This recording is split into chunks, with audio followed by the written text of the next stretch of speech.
ডিমের মধ্যে রুটি কেটে দিয়ে একটা সুন্দর রেসিপি আজকে আপনাদের সাথে শেয়ার করব।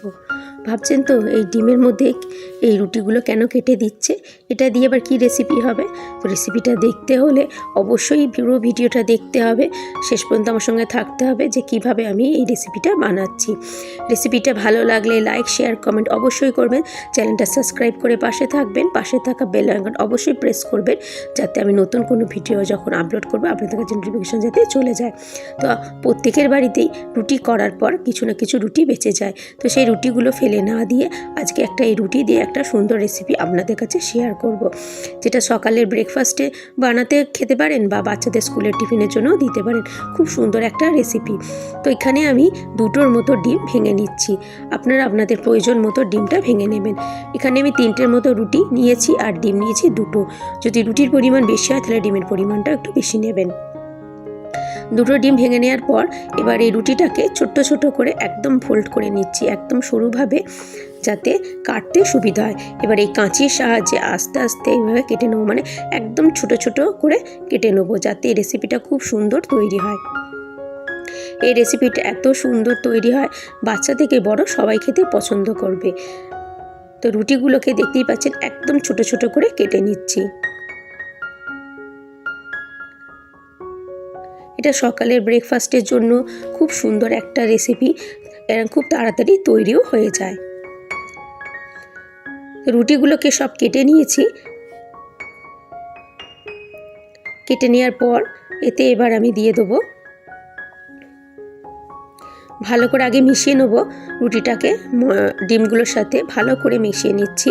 মেশানো হয়ে গেলে এতে একটু কুচনো পেঁয়াজ দিচ্ছি অল্প পরিমাণে একটু টমেটো, তারপর দিচ্ছি ধনেপাতা কুচি, অল্প পরিমাণে একটু ধনেপাতা আমি কুচি দিয়ে দিচ্ছি।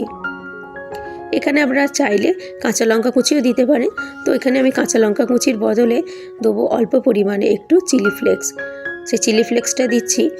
আর ডিমের মধ্যে অল্প একটু নুন আমি আগে মাখিয়ে নিয়েছিলাম, সেটা আগে মাখানো ছিল, মানে ডিমটা যখন ফাটিয়ে রেখেছিলাম সেটা দেখানো হয়নি।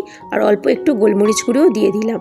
দিয়ে সব কিছু মিশিয়ে নিয়ে এবার কিছুক্ষণের জন্য এটাকে রেখে দেবো, রুটিটা যাতে ভালো মতো ভিজে যায়। প্যানের মধ্যে আমি অনেকটা পরিমাণে বাটার দিয়ে দিচ্ছি, যাতে বাটারটা ভালো করে মেল্ট করে নিচ্ছি। বাটারটা ভালো মতো মেল্ট হয়ে গেছে, দেখতে পাচ্ছেন একদম গলে গেছে। গলে গেলে এবার এই যে রুটির মিশ্রণটা তৈরি করেছিলাম, ডিম আর রুটি মিশ্রণটা, এটা এবার এই প্যানের মধ্যে ঢেলে দেবো। প্যানের মধ্যে ঢেলে দিয়ে এটাকে এবার একটা গোল মতো রুটির মতো শেপ দিয়ে দেবো।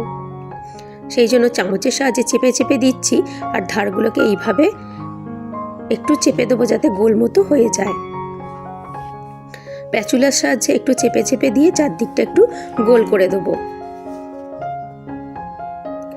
বাচ্চাদের কাছে খুবই একটা পছন্দের এটা টিফিন, বা খুবই পছন্দের একটা খাবার বলতে পারেন।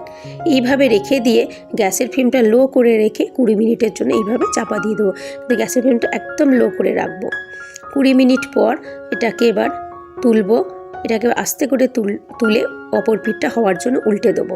দেখতেই পাচ্ছেন কত সুন্দর উঠে যাচ্ছে। এবার উল্টে দেবো অপর পিঠটা হওয়ার জন্য। দেখুন অপর পিঠটা কি সুন্দর হয়ে গেছে। এবার অপর পিঠটাও আস্তে আস্তে এইভাবে হতে দেবো। ততক্ষণে অপর পিঠে যেটা ছিল সেখানে অল্প একটু দেবো শেজওয়ান সস, টমেটো সস আর একটু দেবো মেয়োনিজ। 3টাকে খুব ভালো করে এই মধ্যে ভালো করে মাখিয়ে নেব। আপনাদের কাছে যদি কোনো সস না থাকে শুধু মেয়োনিজও দিতে পারেন এতে। ভালো করে মাখিয়ে নিলাম। মাখানো হয়ে গেলে এতে এবার কিছু আমি দেবো কুচনো ক্যাপসিকাম আর কুচনো পেঁয়াজ আর একটু টমেটো দিয়ে দেবো। তো ক্যাপসিকামগুলোকে একদম ছোট ছোট করে কুচিয়ে নিয়েছিলাম।